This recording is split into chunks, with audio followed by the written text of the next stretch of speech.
जय माँ काली। मित्रों, आपका हमारे चैनल माँ काली माँ दुर्गा शक्ति संवाद में स्वागत है। मित्रों, अगर आप हमारे चैनल पर नए हैं तो हमारे चैनल को सब्सक्राइब कीजिए, लाइक कीजिए, शेयर कीजिए। साथ ही नोटिफिकेशन बेल को भी प्रेस कीजिए, जिससे हमारी आने वाली वीडियोस का नोटिफिकेशन आपको तुरंत मिल जाए। मित्रों, आज का जो विषय है वो विषय ये है कि 41 दिन की साधना या 41 दिन की सेवा स्त्रियाँ कैसे पूर्ण करें। क्योंकि सभी जानते हैं, सभी स्त्रियां इस बात को जानती हैं। अगर कहीं पर भी इस बात का विषय आता है कि 41 दिन की सेवा उठानी है या 41 दिन की साधना करनी है, तो ये सुनते ही स्त्रियां असमंजस की स्थिति में आ जाती हैं। वो ये सोचती हैं कि अब तो हम साधना कर ही नहीं सकते, अब तो हम ये सेवा उठा ही नहीं सकते, क्योंकि 41 दिन तो कभी हमारे पूरे होंगे ही नहीं।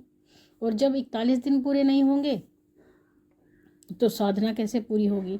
तो ऐसी परिस्थिति में जब भी आपके जीवन में या आपके मन में ऐसा विचार आए कि मुझे 41 दिन की सेवा उठानी है, या माँ भगवती की या अपने इष्ट देव की, किसी की भी आप सेवा उठा सकते हैं, उनकी सेवा उठानी है, तो आपको बिल्कुल भी घबराने की ज़रूरत नहीं है। क्योंकि एक ऐसी व्यवस्था स्त्रियों के लिए की गई है जो शास्त्रोक्त नियम है। वो नियम ये होता है कि जब कोई स्त्री 41 दिन की सेवा उठाती है तो उसके लिए जब उसको अशुद्धि आती है, यानी जब उसका अशुद्धि का समय होता है, तो उस समय पर उसको छूट दी जाती है। यानी उसको ये सुविधा दी जाती है कि जब अशुद्धि के दिन आते हैं तो उन अशुद्धि के दिनों में उस साधना के दिनों में साधना के दिनों में नहीं जोड़ा जाता। ये सुविधा स्त्री को दी जाती है। जैसे कि आपने 41 दिन की साधना उठाई है और अभी आपको साधना उठाए हुए 20 दिन ही हुए हैं और आपको अशुद्धि आ गई है, यानी आज की आपने पूजा कर ली है, जो आपका आज का नियम था वो आज आपने पूर्ण किया, और शाम के समय या रात के समय आपको अशुद्धि आ गई है, तो उस समय पर जो आज का दिन है, आज का दिन आपका पूर्ण माना जाएगा। क्योंकि आज के दिन आपने अपनी सेवा पूरी कर ली थी, आपका व्रत भी पूरा हो चुका था, आपने पूजा भी पूरी कर ली थी, और रात के समय या शाम के समय आपको अशुद्धि आई है, तो वो दिन की साधना सेवा आपकी पूरी मानी जाएगी। लेकिन उससे अगले दिन से लेकर के 6 दिन की ओर आप 6 दिन और जोड़िए। वैसे 7 दिन माने जाते हैं, लेकिन अगर आप माँ भगवती की सेवा उठा रही हैं तो उसमें आप 6 दिन जोड़ सकती हैं। लेकिन अगर किसी देवता की, जैसे भोलेनाथ की साधना है, तो 7 दिन जोड़ सकती हैं। तो 6 दिन और 7 दिन, इन 7 दिनों को आप उस साधना में नहीं गिनेंगी। इन 7 दिनों को अपनी साधना में से कट कर देंगी, और आपके जो 20 दिन हो चुके थे तो उसमें से आपको 7 दिन छोड़ देने हैं। उसके बाद आपको 8वें दिन फिर वही सेवा शुरू करनी है जैसा आप कर रहे थे।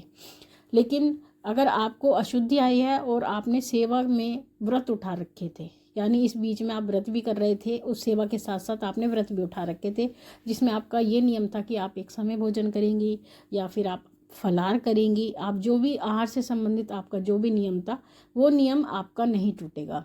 जैसे कि आपने फलार का नियम ले रखा है तो अशुद्धि के दिनों में भी आपको फलार ही करना होगा। अगर आपने ये नियम ले रखा था कि मैं एक समय भोजन करूंगी, तो अशुद्धि के दिनों में भी आपको एक समय ही भोजन करना होगा।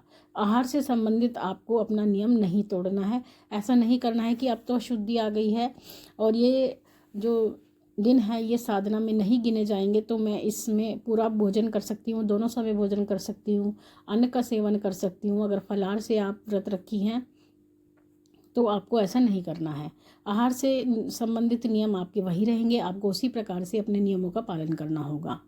और उसके बाद में जब आप 21 दिन यानी 21वें दिन अपनी साधना शुरू करेंगी, तो फिर आगे ले जा करके आप उसको 41 दिन तक करेंगी, और 41 दिन आपके इस प्रकार से पूर्ण हो जाएंगे और अशुद्धि के दिन उसमें से कट जाएंगे। तो यानी जो आपकी साधना 41 दिन में पूरी होनी थी वो जा कर के आपकी 48 दिन में होगी।